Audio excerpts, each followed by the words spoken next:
Follow me on Twitter, you cowards. Link in description.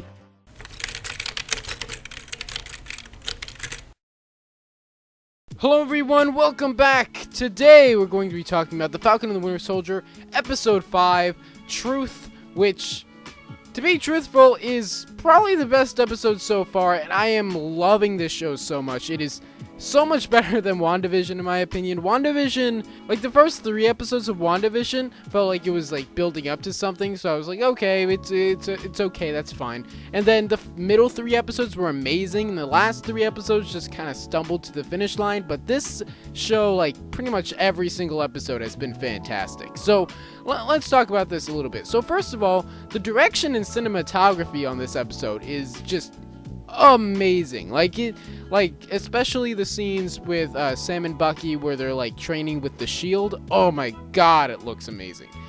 Like seriously, it's oh my god.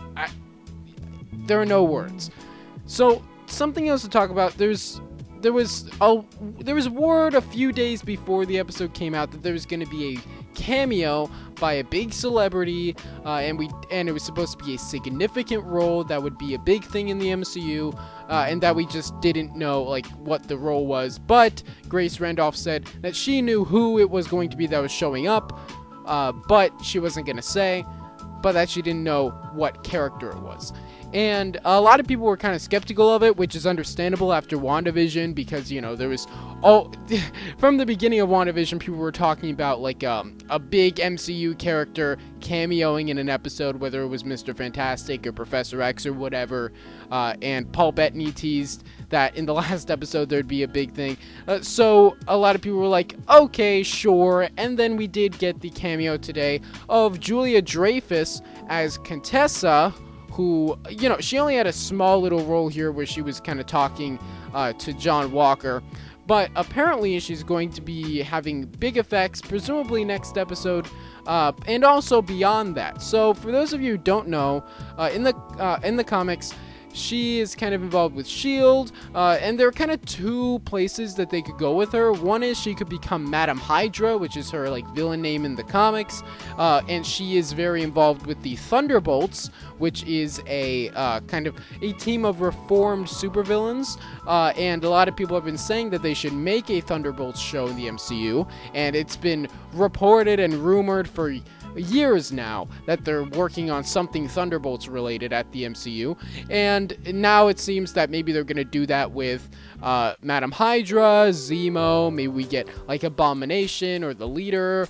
We could probably, maybe they Brainiac 5, Ultron or something like that. And you know, there are other villains that you could bring in there as well, and I honestly think that's a great idea. I think there's a lot of spin-off potential in this series, actually. I think Isaiah's grandson, whose name I can't remember right now, he could be part of the Young Avengers, which maybe they're doing a Young Avengers spin-off, who knows. Maybe he just gets his own spin-off. I dig that too. Isaiah, he could get a spin-off, like showing him when he first got the super soldier serum back in the day. That could be cool.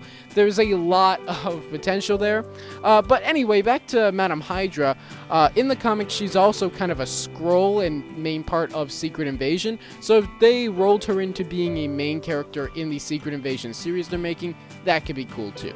So in this episode, the character moments and stuff is really, really great, and I love the theming throughout this whole show. If you go back to my review of episode 1, I did say I was kind of afraid that this show was going to be kind of a the government is great, patriotism, yay show, and boy was I wrong, and I'm very glad I am, because this show is just great with its kind of challenging of the social order about things. You know, we got like I was watching this with a friend, and they asked me what's the point of the boat, and I thought about it, and I was like, well, the boat is there because the fact that they're fixing up this boat and kind of rebelling against the government, who won't give them, or the banks who won't give them a simple loan for it, despite the fact that Sam is literally the Falcon and has helped save the world multiple times, is kind of symbolic of the little guys standing up against the government, which is somewhat of a theme here, and that's kind of what the Flag Smashers are about in a way.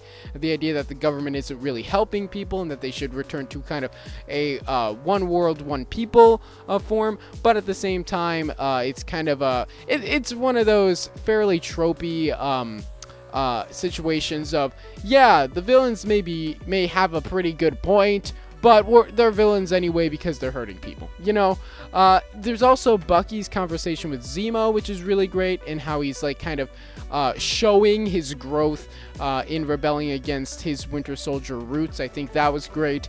Isaiah and Sam had an amazing scene together where they talked about, you know, racism in the US. I thought that was an incredible scene, and John Walker's psychology throughout this episode is really interesting. It does lead me to believe that maybe it is kind of a case of the super soldier serum affecting his mind or something like that.